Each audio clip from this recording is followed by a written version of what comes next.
I believe with all my heart love is greater than hate. Compassion is more powerful than cruelty. Open arms to say welcome is much stronger than a wall that separates us.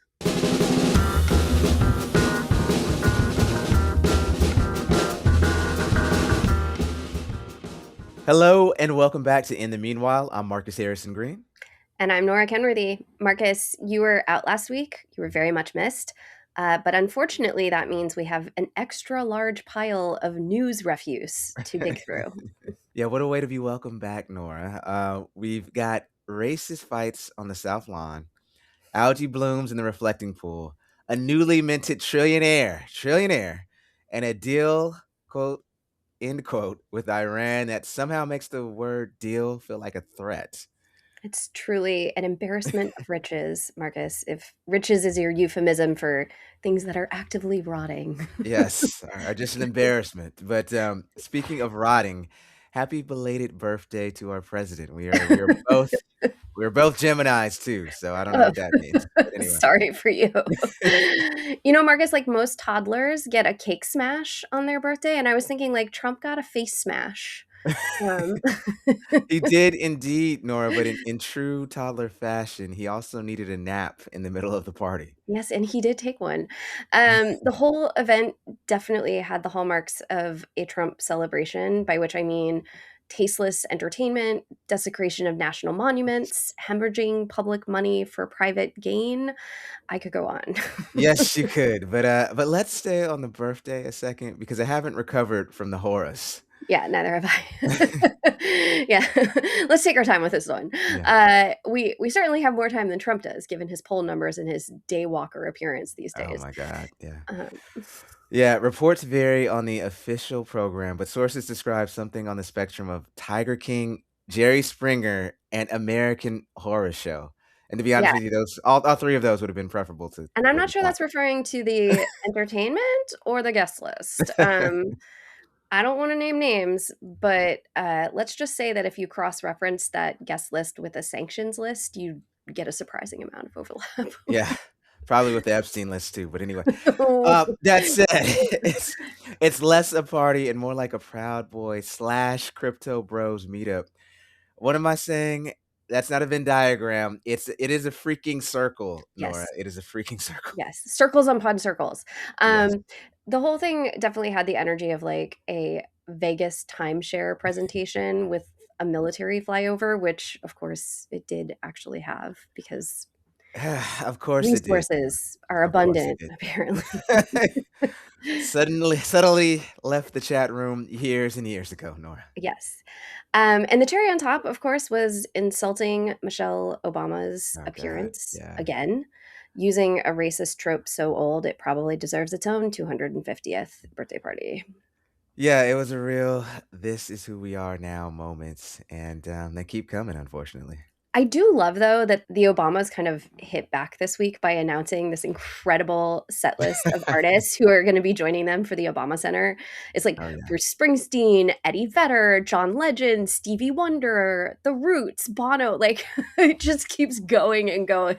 Yeah, we'll keep going because, I mean, these are actual artists, right, who, like, Trump would kill for, but Yeah. no, they're going to the former president who he despises. So there is no I will say this, with that guest list, I'm assuming there is no Vanilla Ice in sight. Is that No. the case? No, not so much. Jesus. Yeah. I mean, it is really I'll say the Obama guest list is definitely giving the, "Oh, you think you know how to throw a party, little man" vibes. I'm so here for it, though. I'm Yes, so here yes, for it, Laura. yes, sometimes the petty is all we have. Um Oh, well. Unfortunately, though, the public resources hemorrhaging in our country is not stopping at the birthday party. We got some updates on the ballroom slash fashy bunker that is happening. Yes, yeah, I guess the contractors are now estimating the total cost of $600 million. More than half of that amount is footed by the taxpayer. Which, of course, we were told none of it would be. Truly, nothing says fiscal responsibility like billing the public for your personal Versailles. Yeah. Well, Jesus. Well, speaking of monuments getting the Trump treatment, The reflecting pool in DC heard about the birthday in the ballroom and apparently thought, drain the swamp? I can become the swamp. Just weeks after Trump bragged about paying an astronomical sum to a buddy of his to repaint it, quote, American flag blue, the Okay. pool decided to rebrand itself as Iranian flag green via an enormous algae bloom that showed up seemingly overnight. God, no, Trump is so bad at governing that even single-celled organisms are staging a revolt. My I God. mean, I don't blame him. When the algae starts spelling out 8647, like, we'll know that they're serious.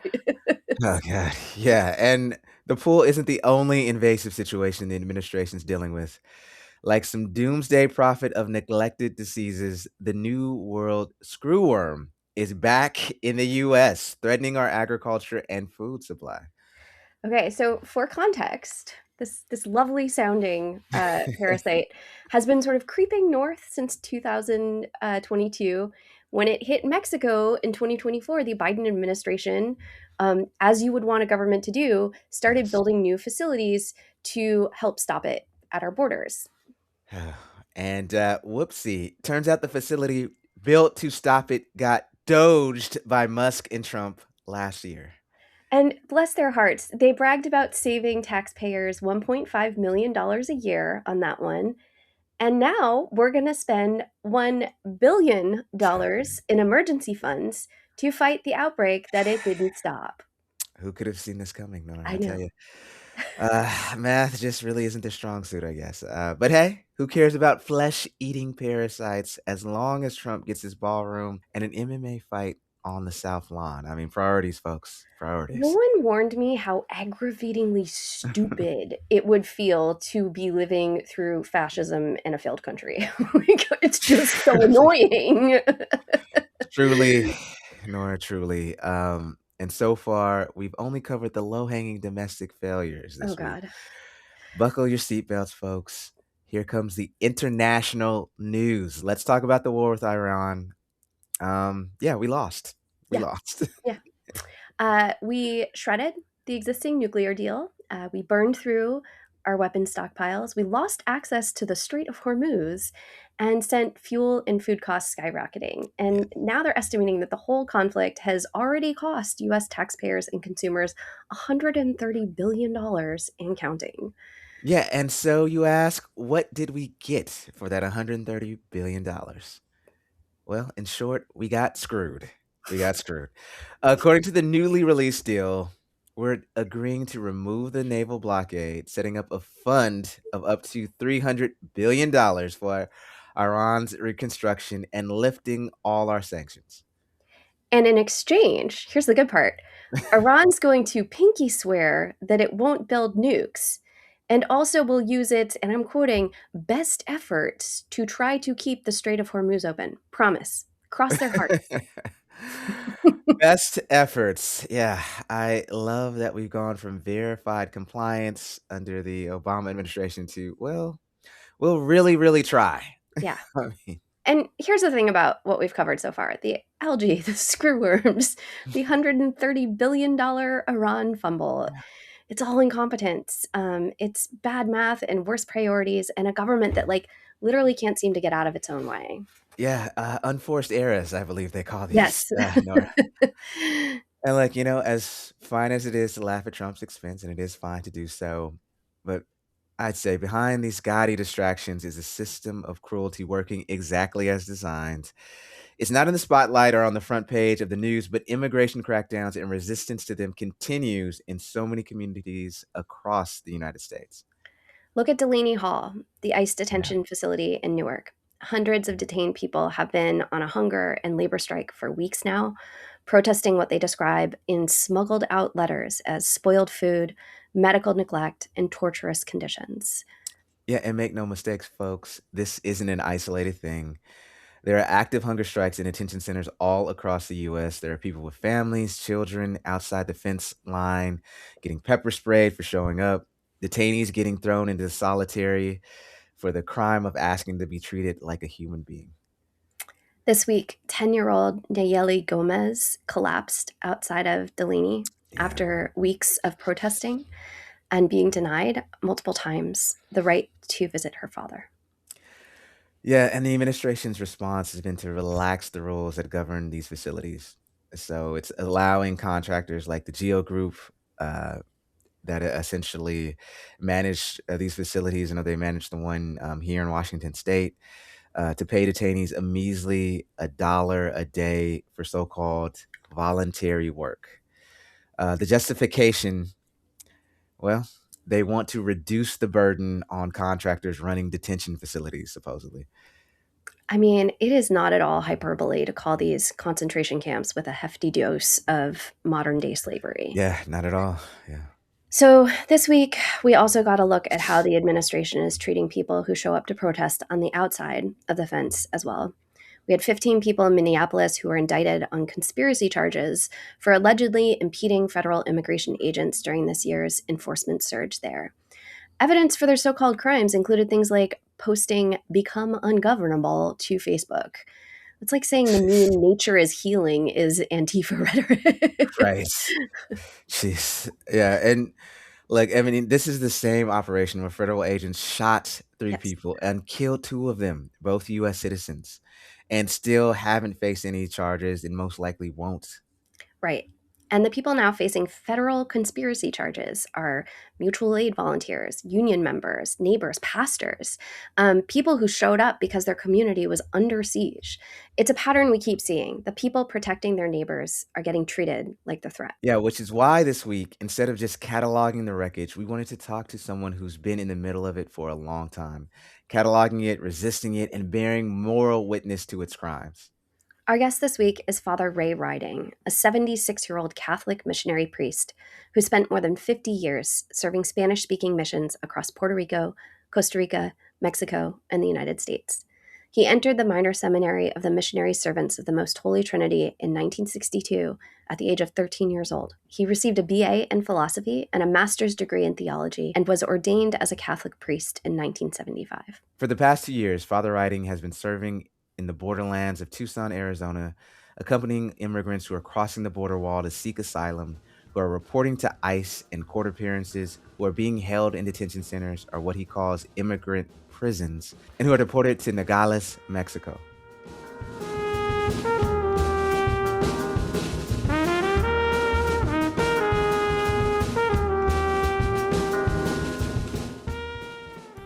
Father Riding, thank you so much for being with us here today. I'm really honored and excited to talk to you. And thank you for inviting me. In my community, we go by our first name. So you're more than welcome to say, instead of Father Writing, you can say Father Ray. I will try.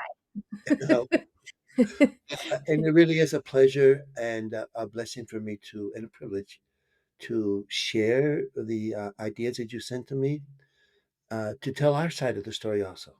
And that's really why we wanted to talk to you. You have been a missionary for more than 50 years, as I understand it. You've largely worked throughout the southwestern US, through Central America. And for the past 2 years, you have been working intensively with migrants in and around Tucson. You've obviously worked through periods of political hostility towards migrants before, but what feels different to you about this work in this moment? It's hard to say because there's so much that the cruelty now is wide open, uh, and without apologies. And although they say that they're not doing things, but we have evidence that they are doing things that are making things more cruel for one aspect, and that is to basically get rid of them, to deport them. Uh, and they have all sorts of ways of doing that. And just that drive to do that is different.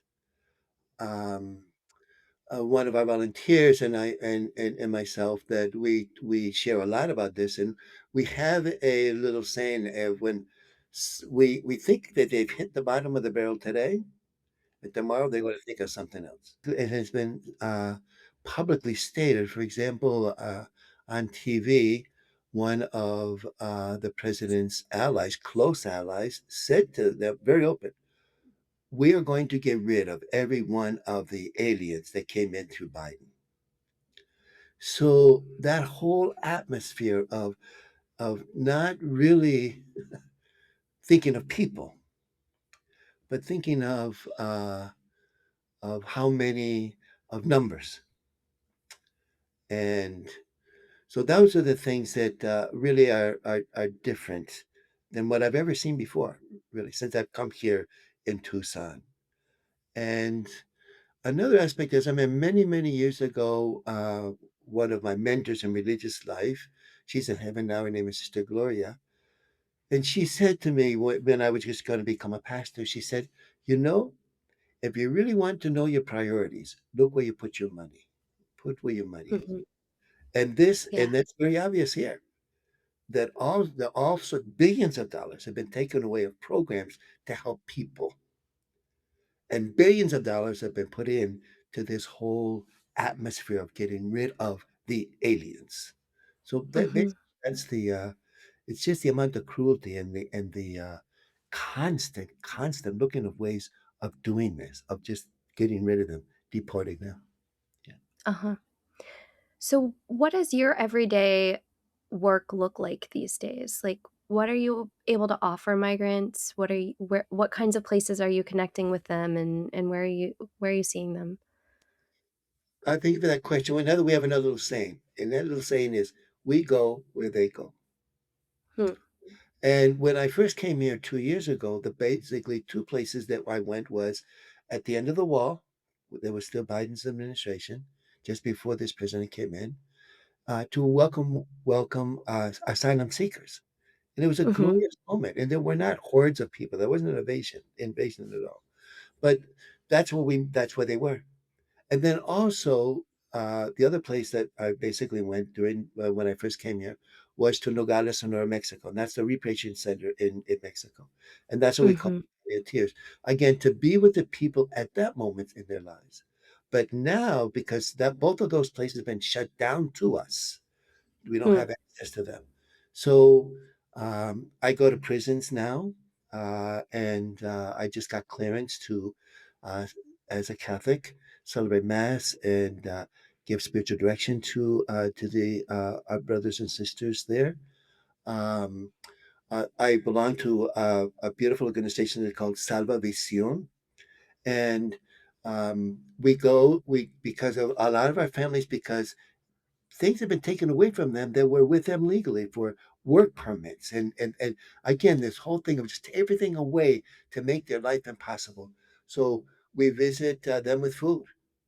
Mhm. We're supporting about 50 families of that. We have a group of people that we call it friendly visits, and they go to basically see how these families are, and they find a lot of medical issues. But also with that, as far as I'm concerned, is that they see that they want to be a priest, then they contact me, and then I will go see them and listen to them and be that spiritual presence. um, go to the desert and to drop water, put water and food in different places uh, to save lives. And we know that they're being taken advantage of in a good sense of that, but also a border patrol agent came and said we saved his life because of that. He got this right. Mhm. So that's what we do, and then we have the other side that goes and destroys those water drops and the where we would put water in the food. And they think they're going to deter people by killing them. That's basically what it is. If I destroy something in the desert to save lives, and knowing that if they don't have the water, I'm saying I'm trying to kill them. Yeah. And you're So saying that that's CBP and ICE that's doing that, or is it everyday citizens who just oppose migration who are doing that? it's no, we call them vigilantes. They're everyday Wow. civilians. Oh yeah, yeah, oh yeah. We call them vigilantes. Yeah, and they are adamantly against migration to the point of doing that kind of stuff. Yes. Yeah. So all of that kind of stuff to support them in their lives now that they're confronting. Yes. Mm.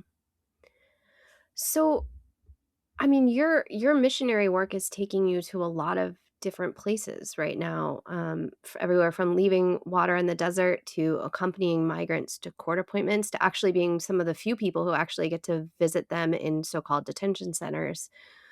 What what sorts of lessons do you or insights do you want people to know about what you're seeing of the overall immigration system right now? Like, what do you wish people could understand about what you're seeing? To see that they're people. My experience with these people are they come over because they're fleeing from something. They're just not coming over for a vacation.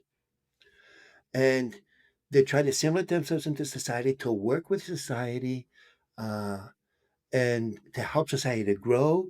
And they're good people. Now, the other side will take one or two examples of the bad apple, say, and just paint that brush. Mhm. These people are not aliens. All of these names that we give them, that they've been given to them, aliens, scum, vermin, uh, uh, worse than that, they're people. And if they just listen to their stories, and so that's what that would be the message that I get is that I would say is that if they could just listen to somebody's story, hear what they went through to get here, and then why they're here and what they're contributing, um, that they're doing so much good. Are there any of those stories that you've heard and that you carry with you that really stick with you and kind of convey that message? I just I share a story of a little girl that I met when she crossed over with her older sister, and that was at the end of the wall. And so one day when there were three unaccompanied minors, and listening to their story. But anyway, we were sitting down and waiting for the border patrol to come because that was the process. And so there was this little girl. Her name was Alexa, uh, and and she showed me a little toy. And the older she's about 6 years old, and her older sister said to me, "Padrecito, that is her favorite toy. They came from Ecuador." And she said that her little sister kept that in her fist, in her hand, the whole trip, saying, "I know if I keep my favorite toy in my hand, God will take us to the United States." Hmm. So when we were sharing and talking, she put this in my hand. Mm, And I said, "Alexa, this is yours. This has brought you all the way from Ecuador to here." And she said, "Padrecito, no, you were the first ones in the whole trip that said, 'Welcome. You belong.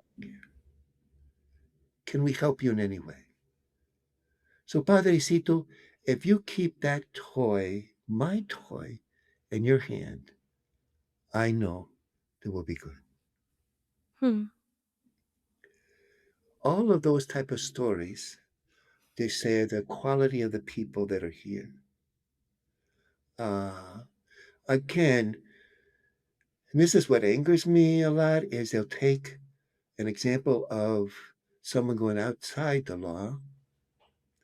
I shouldn't say it that way, of those doing something wrong to hurt people, a crime, and just paint that broad stroke.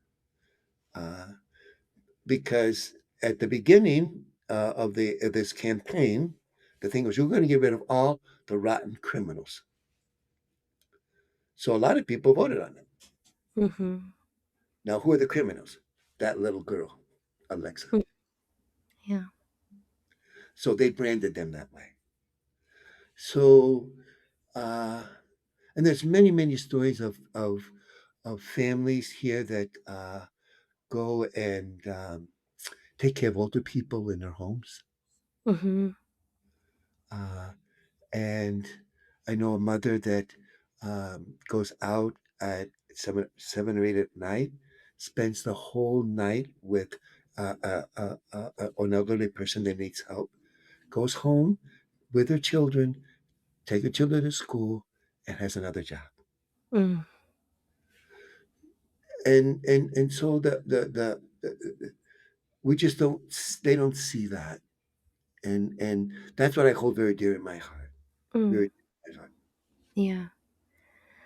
I understand that you also, recorded the testimony of a woman named Leticia, a young mother who was separated from her four-year-old son, Juan, and was given an ultimatum that she could stay and fight her asylum case, or she could self-deport and be reunited with her child immediately. I know you've played that recording for other people. What do you want them to hear in Leticia's story? What do you want people to be paying attention to there? First of all, what happened was that she came over with papers Mm, for giving testimony why she fled.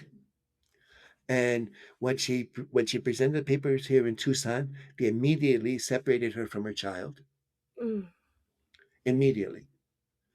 And so and so she was, well, where's my child? Where's my baby? And they, no, no, no, no, no, no. And so they took her from Tucson to Florence, and Florence is about an hour and a half from here, and still no baby. And so she was just terrified. Where's my baby? Where's my baby? Then from Florence, they took her to Eloy, which is another 40 minutes away from there. Where's my baby? Where's my baby? And um, and then they said to her, okay, now we reviewed your case and you're eligible for this to be a asylum seeker, but uh, you're going to be here in detention and your baby's going to be taken care of. And so if you listen to her voice, share that, the terror of a mother, that her baby, and it's just a child, I don't know, 4 years, 5 years old, just torn from her arms. mm, And they dangled that over her, that whole thing of here in Tucson, and then taking her, and I'm sure it was one of their buses, which means probably, I don't know if she was handcuffed or whatever, down to Florence, which is an hour and a half away. And so when she's explaining this process, you could hear the terror of a mother in the recording. She says, Padre, how can I not be with my child for 7 or 8 months? yeah, I don't know what they're going to do with him. So she signed to do self deport, yeah. and with that, she came down. And that's where I met her in Nogales, in New Mexico. Uh, she had absolutely no papers at all. They took away her son's identification, her identification. The only paper that she had was the deportation paper, the only paper. And so that kind of stuff has been repeated over and over and over again, of making the thing so difficult. They'll say, I personally have taken 5 families back to Mexico, and that is horrible. Yeah. Where um, it just tears your heart apart, Yeah. of those families that have done so much to find a beacon amongst us, and and I can't, we can't go on anymore. And so and I have this picture when we crossed over from La Mariposa in Nogales, and we went to the Kino Institute. That's a shelter on the other side that we know that these, when they go across it, they'll be taken care of in many different ways. It's run by the Jesuits. Um, and a picture of the little girl, and I were holding hands, and we walk up a little hill, and you could just see our backs, kind of walking up the hill. Her mother took a picture. It was like it was like I don't know what it was like, Hmm. but it was just to see the two of us walking up a hill to an unknown. unknown future. Yeah. So you've said that, I mean, I just my heart is hurting for, you know, of course, the migrants that you're working with, but also for you, it must be so hard to feel like there's a limit to how much you can offer people when they're being treated with such cruelty and injustice. I think you've said before that there are 3 things you can offer migrants: solidarity, presence, and hope. Yes, Do you feel like that's still true? And if so, like, how do you offer that? even more so now. Mm, Even more so now. Solidarity means to stand with someone, to be with them. And so that's why I go to they call them detention centers and they're concentration camps. yeah. Solidarity means that they experience from me their value. So, like for example, before we celebrate Mass or whatever, I say, your names are precious. And I say, and you know that other names have been called to you guys. And so I say, okay. So I have each person, the ladies or men, stand up and say, just say your name. And they go, oh my gosh. And then I say to them, in baptism in the Catholic Church, I tell them that the first question the priest asks the parents is, what name do you give your child? Mhm. And they say, that when with a baptism. And they say, yeah, Juan or Maria. And then I tell them, and this is true, that in the moment of baptism, their name is printed in the heart of God. Mhm. So much so that they're a beloved daughter or son of God. So I asked them, now, okay, what do you see when you look at yourself in the mirror? And it's like woman, man, Mexican, whatever. I said, that's all fine. But what God wants you to see is you're his beloved child. That's solidarity, that they can see the value of who they are and to let them know that they're not alone. For example, I have a book of prayer and I tell them, okay, I got your name. So I'm going to put your name in that book of prayer, my book of prayer. And I say, I'm going to be praying for you every night and every morning when I pray, I present that to Jesus. And I say, Jesus, these are yours. So that whole solidarity of saying that even now in this week, and so in protests, we go to protests and um, go to court, all of that to say, we stand with you. And presence means is that I'm here with you in body. Mhm. I'm not from you. I'm not afar. I'm here with you. And this is what this is. And I love you. And so I say, and I have this thing I say to them, and it's true. I say, you know, ayer no te conocí. Hoy te amo. I said, yesterday I didn't know you. Today I love you. Hmm. That presence. And so that gives them hope. And I struggled with that when I first began, just because of so much cruelty and stuff like that. And so, and Father Francisco said, my compañero, and he explained to me that, how do you touch the lives of people? And I tell him, and I said, well, he said, that's hope. You give them hope. And so one lady that I met in Nogales, and she was crying, her grandmother that was turned, and her children were up in the States, that she was deported. And so I gave her a hug and I gave her my blessing, and I always give them my phone number. So she wrote back about a month later and says, you don't know how much that hug and blessing helped me to get back to my life. And so Hmm. that's hope, is that, and so that's even more to be solidarity and presence and hope, is that God is with them. Mhm. He's with them. Yeah. So you have spoken really clearly about the deportations that are happening right now as a kind of genocide, sending people back to die, often at the hands of gangs, authoritarian regimes, poverty. Genocide is a strong word, but I'm sure you're using it intentionally. Can you help us understand why you choose to use that word to describe what's happening right now? Because of where they came from, and I believe them with all my heart. So many times when we were in Nogales, in Mexico, and they say, "Father, we don't know. We cannot go back." Yeah. I'll give you an example where a mother brought three beautiful children over because I forget where in Mexico, but and this is really rampant in Mexico that and there was a little town, but the gangs came in and they wanted to protect all of the people. Their extortion, they had to pay. So this couple didn't pay; they didn't have it, and so they came and they killed her husband in front of her oldest daughter, that's 10 years old. Mm, They were put in jail.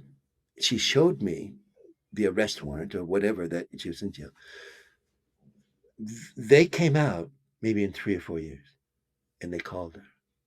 mm, That's why she came to the States. yeah. And genocide means she's going back to that. Yeah. Yeah. And I did this reflection on garbage. This is when I first got here. Was that I don't know if you remember many years ago when the United States wanted to get rid of garbage. They put them on barges. You see all of these pictures of barges floating down the ocean to go to a country that's going to receive our garbage. Yep. And I said, that's the way we treat our brothers and sisters. We Mm, don't put them on a barge, but we put them in shackles in an airplane. And because they're garbage, we don't want them. They're not human. And we not only do that, we send them to third countries that are even worse. Like that, I forget his name, where they were trying to, they sent him to the Garcia, I think his last name was. They yeah. sent Kilmer Abrigo Garcia. Yeah. that whole atmosphere. And Costa Rica said we would receive him, but ICE wanted to send him to the Congo or somewhere, a third country. Why? Vengeful, hateful, Hmm. garbage. And so that's why, yes, that I really believe that these people are, and they're going to find a few others that are not, and say, look at them all, they're all like that. They're Yeah. good at, yeah. So yeah, they're going back where they came from. Mm. So, the Pope Leo, has had very strong words for the current US deportation policies. I think calling them extremely disrespectful, talking about them as dehumanizing. How can, a lot of American Catholics, a lot of American Christians still support these policies. How do you want them to be convinced that there's a more humane policy option here, that would be the right thing to do, the Catholic thing to do?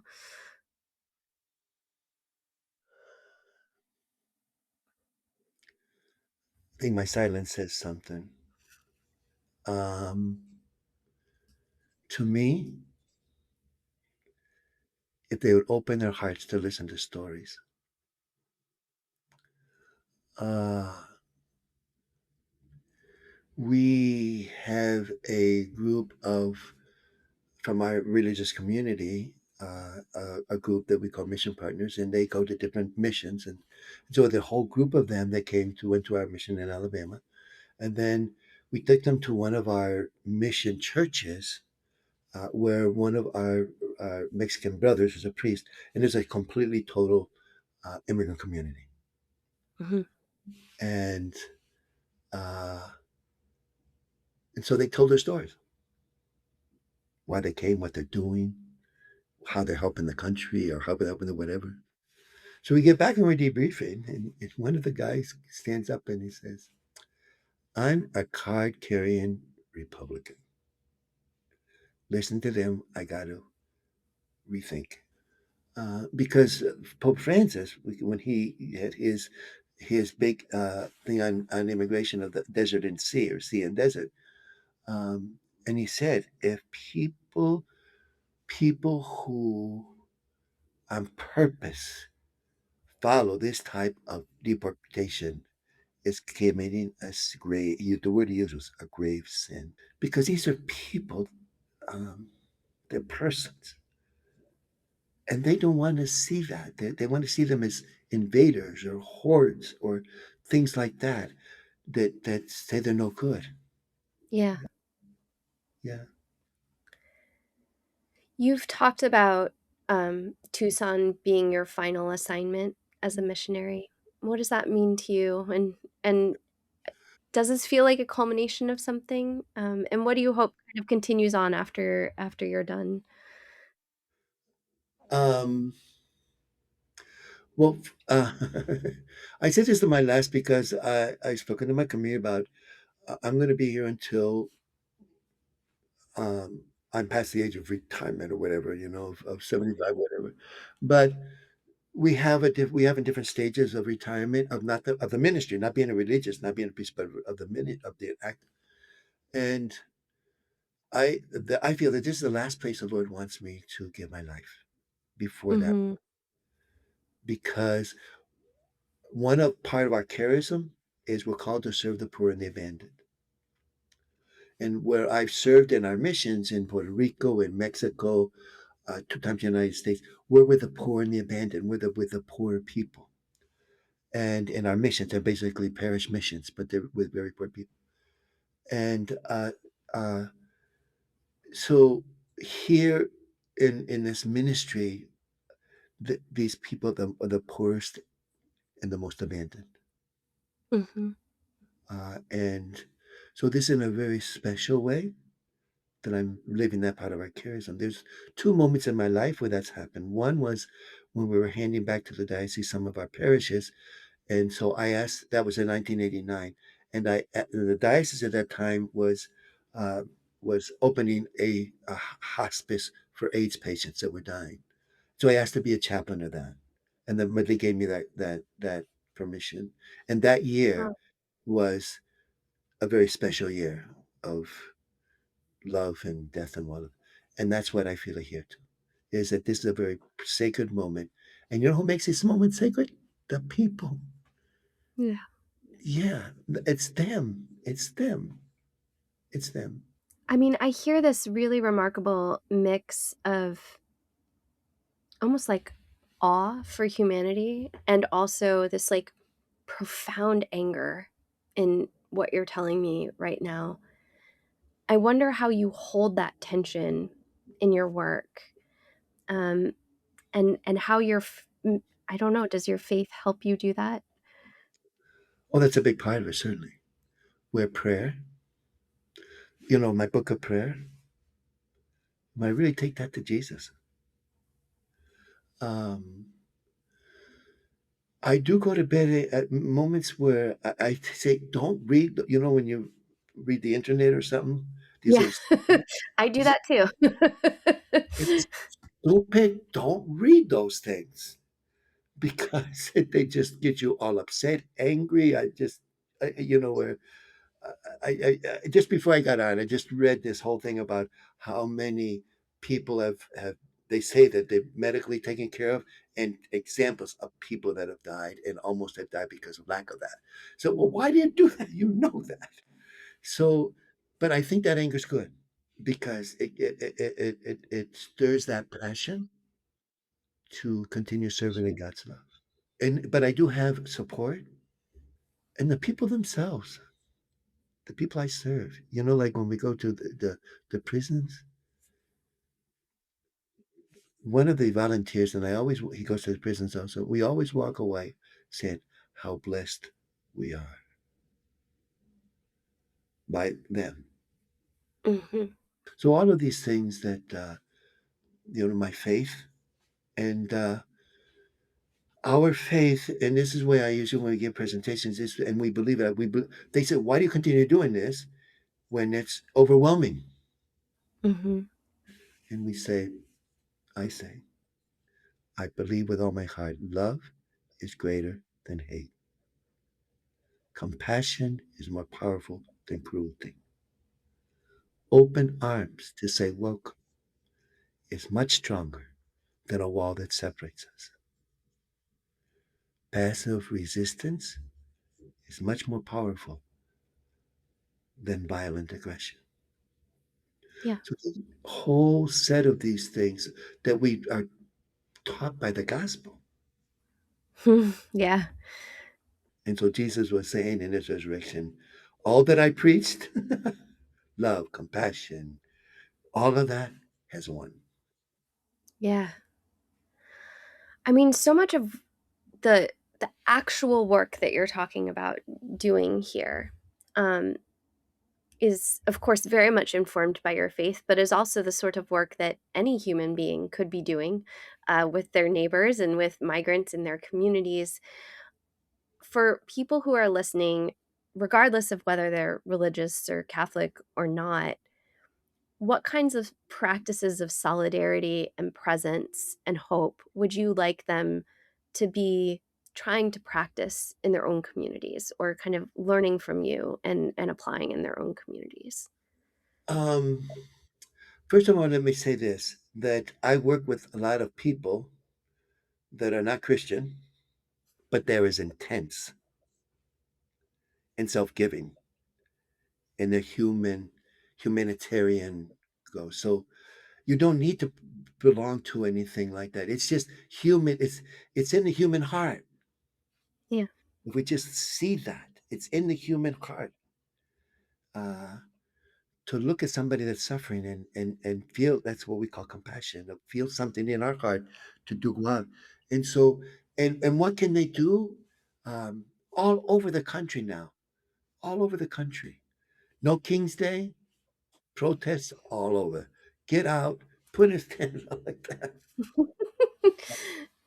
Uh, be aware of if you really, if they really want to, of immigrant families in your community. Go visit them, say hi. And so all of these things, uh, anybody can get involved in, because thank God, I say thank God, that in the midst of all of this, there is good that saying it's powerful. And as somebody said, in the midst of all of this overwhelming weight, I can't do everything, but I can do something. And so anybody that has a heart to do that, just open your eyes, and you're going to find those places. You Yeah. are, yeah, you are. Well, Father, I can't think of a better place to end it than there. I just want to extend my gratitude to you, not just for talking with us today, but for being there for so many of, as you call them, our brothers and sisters on the border.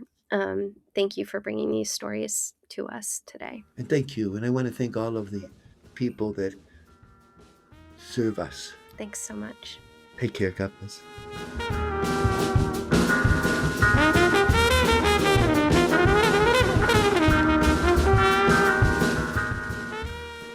So Nora, that was a conversation that I didn't get a chance to be involved in, but I so wish that I was. Like, for you, eh, so I got to ask you. I mean, I guess in turning the tables on you as the interviewee, what just continued to sort of be so striking about, this moment that we're in? As we told listeners earlier, Father Writing is has been in the middle of this for such a long time. I mean, he's seen sort of the depths, if you will, of depravity of this administration, when it comes to how it I wanted to say how it treats immigrants, but just how it treats human beings. Yeah.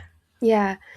I mean, look, I'm not Catholic. I was not raised anywhere near the Catholic institution. I've probably regarded it with a fair amount of skepticism throughout my life, Yeah, um, for good reason. but I think what's most powerful is the way that he's speaking to this as a moral stain, not just for Catholics, but for Yeah. all of us who are human, um, and speaking in these really clear terms of how unacceptable this is. And I think it really calls in people who, call themselves Christians to interrogate what it is that we're actually doing here to human beings, to our brothers and sisters, to our neighbors. And I think that's what's so powerful about the work that he's doing is he's doing it from a place of love, but also speaking in really clear, really really Christian terms about Yeah. how horrifying this is. Yeah, and I'll say, a friend of mine who is Christian, but very much on the side of the left, if you will, when it comes to human rights. He always tells me, when I sort of needle him about it, he's like, all Christian means, Marcus, is follower of Christ, right? Follower of Christ's words and deeds. And I'll say this: if more Christians, to quote Gandhi, if more Christians were more like their Christ, then hey, I, I I wouldn't have an issue with it, and we'd probably have potentially a much better society than we do right now. I would say that. So Well, and I think there's there's so many people like Father Riding out there, right? Who are like practicing another way of being in solidarity with people, of standing up against injustice. And I think it's a really beautiful example. And the fact that this man who's 76 years old is still walking around the streets of Tucson and walking the border and just yeah, doing what he can to witness and help people, I think is just another one of those beautiful examples of civic courage and human courage in the face of like incredible injustice. absolutely. I was so glad that that you had the opportunity to talk to him, and we had the opportunity to have him on our show. Yeah, me too. Um, with that said, shall we get into our joys for the week? Yes, All yes. Do you want to right, go first? I will. It's pretty, I guess, base, as they would say, but I will say, seeing the joy that we're recording on the day that the New York Knicks are having their parade in New York. Yes. Just seeing sort of the uncomplicated celebration of, and joy of people's faces across what Manhattan, and just seeing the entirety of that city come out, and just, from all five boroughs of New York, and just enjoy, their basketball team, their man, excuse me, their NBA team. They also have a WNBA team in the Liberty, who had won a championship in more recent years. But that said, just to see so many people who are just out enjoying themselves in a communal way, particularly, Yeah. so many times we talk about the alienation and isolation people have, but to have seen, folks engage in watch parties leading up to the Knicks' final victory in Game 5 against the San Antonio Spurs, um, and to just see so many folks overcome with so much joy at a time when it can be hard to find it. Um, it was just, you couldn't help but smile. Just seeing that parade and seeing so many people just in and it just with just happiness activated and glowing. And Yeah. I again, I mean, I do think in our society that we do maybe place too much of a value and disproportionate resources into sports at times. That said, at their best, they are able to truly provide, a reason to galvanize I a know. community. Yes. And yeah, for all as somebody said, I think it was, I saw a meme going around that said, today is a reverse 9/11, just meaning that, today is a day where a city can come together, not because of tragedy, but because of joy and happiness. That Yeah, that you couldn't, like, however curmudgeony or cynical you are, you couldn't help but smile just for a few minutes today, seeing people engage in the streets of New York. So true. Also, I just want to say between the Knicks and the Seahawks this year, it looks like if you want your team to win, Yeah. you need to elect a socialist mayor. Yeah, I did see that Never where thought I would say that in my life, Marcus. I, I well, I mean, it's, I forgot who it was. They were like, we need to make socialism cool. Well, here you go. Yes, Right. I This is know. Who knew we were good at sports? But Any- anyhow, what is your joy for the week, Nora? well, mine is actually very related, but Okay. I can't believe I'm saying this. it is World Cup related. Now, I Yeah. think FIFA is like a completely evil organization, and Yeah. I was not super excited about the World Cup coming in part to Seattle. Right. But over the last week, the internet has really been serving up so much joy of Yes. international travelers coming to the US and just bringing so much joy and appreciation with them, not just for the game itself, but for all of the places where they have shown up to cheer people on. Um, Absolutely. Whether it's like the Tartan Army in Boston Yes. or like people discovering like Costco and free refills on your Coke Yeah. and Buc-ee's filling station. Like I cannot get enough of these like joyful discoveries of, and Right. they're very Right. genuine, right? It's like people being like, "Oh, I all I hear is like America being the bully of the world and being like Right. a wasteland of like neoliberalism. And I didn't know there was anything good here." But Yes. also seeing these like beautiful interactions of a lot of these American host cities with international teams and visitors. Yeah. I'm particularly enamored with the Algerian team that's been Mm. based in Kansas, like in this small town in Kansas, and the entire town has shown up. The marching band learned the Algerian national anthem and, like, played it, to, like, root Yeah. them Yeah. on. I mean, it's just like, come on, it's, like, so genuine and lovely, and I didn't know that America still had this in it, and it's been nice to see that, like, reflected back to us. Yeah, it's like it's like you have a part of America saying, yeah, there of course there's the bad stuff, but this is America too, meaning that, Yes. there still is a spirit of community here, right? There still is a spirit that is welcoming here. Like full disclosure, here in Seattle, I'm on the JMAC committee, and it was Yeah, specifically the committee to advise around the match that the United States men's national team is playing against Australia today, when this episode comes out on Juneteenth, and to advise around how we should celebrate Juneteenth, in the actual stadium that the game is going to be played. And I will say that I said this at a press conference that I did earlier in this week, that it would have been so much easier to just walk away and not say, for the organizing committee to walk away and not say anything about Juneteenth, particularly at this time period when there's so many people who are walking away from, whether yep, it's like DEI commitments or,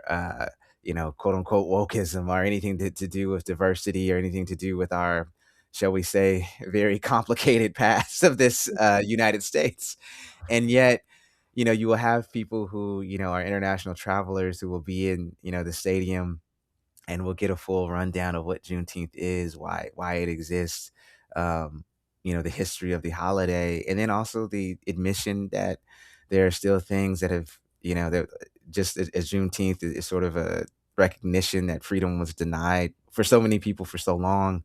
We also live in a period right now where freedom and human rights are being denied and delayed in this country. And so I will say as to your point earlier, Nora, that you were making, uh, as much criticism as FIFA deserves, and as much criticism as our country deserves, I will say I am, dare I say it, proud that at least on one day for 2 hours, folks in the stadium who are international travelers, and also folks from the United States who, quite frankly, don't have a great read on our history, yeah, literally, they will be inundated with unapologetic, blackness for 2 hours. They will be yeah. inundated with, an education of, black history and American history that they, either have ignored or just, weren't privy to. And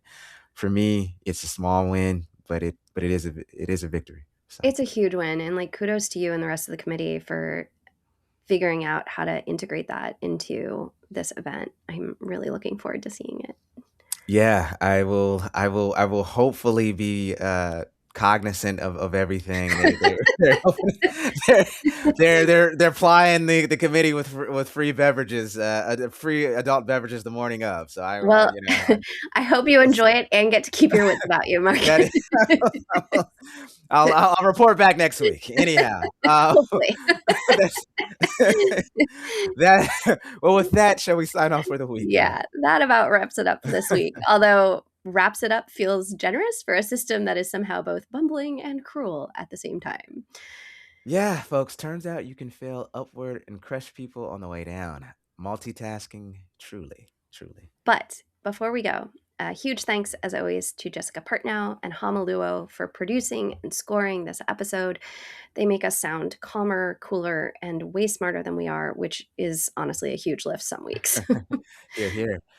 And a huge thanks to Father Ray Writing for joining us and sharing the kind of wisdom that can only come from relentlessly fighting injustice for more decades than most of us have been alive. You can find us on YouTube, Threads, Blue Sky, Instagram, wherever you get your podcasts. And because Trump will not be setting up a $300 billion reconstruction fund for us anytime soon, we need your support. Head to inthemeanwhilepodcast.com to donate or subscribe. No, seriously, do it, folks, do it. Vibes and likes do not pay our bills. And if you've got a friend who's too tired to write but too bitter to log off, this is the show for them. So please share it and send it their way. New episodes drop every Friday. Until then, take a cue from Father Writing and show up for a neighbor. Listen to someone's story. Welcome a stranger with love. Yes, take care of yourselves and each other. And until next time, we'll see you in the meanwhile.